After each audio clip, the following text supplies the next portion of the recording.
All organisations, టీటీయు ఇలా అనేక సంఘాల మద్దతు. తర్వాత డిగ్రీ కాలేజెస్ 2 ఆర్గనైజేషన్లు ఉన్నాయి.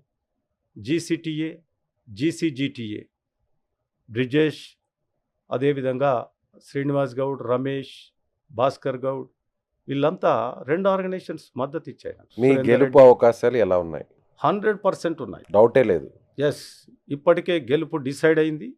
పోటీ చేసేటటువంటి అభ్యర్థుల్లో టీచర్ల సమస్యల పట్ల పూర్తి అవగాహన కానీ, పనిచేసేటటువంటి తత్వం కానీ లేదు.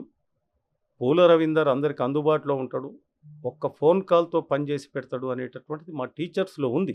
పిఆర్టీయూ అభ్యర్థిగా శ్రీపాద్ రెడ్డి ఉన్నారు, సర్వోత్తమ్ రెడ్డి బీజేపీ అభ్యర్థిగా ఉన్నారు, యూటీఎఫ్ నుంచి నర్సిరెడ్డి ఉన్నారు, సిట్టింగ్ ఎమ్మెల్సీ. వీళ్ళందరిని కాదని మిమ్మల్ని ఎందుకు గెలిపిస్తారు? ఎందుకంటే అన్ని వర్గాల ఉపాధ్యాయుల మద్దతు నాకుంది. ఈరోజు కూడా ఈ రాష్ట్రంలో ఉన్నటువంటి ఎస్సీ, ఎస్టీ, బీసీ, మైనార్టీ వర్గాలతో పాటు అన్ని వర్గాల ఉపాధ్యాయులు నా కొరకు పనిచేస్తున్నారు.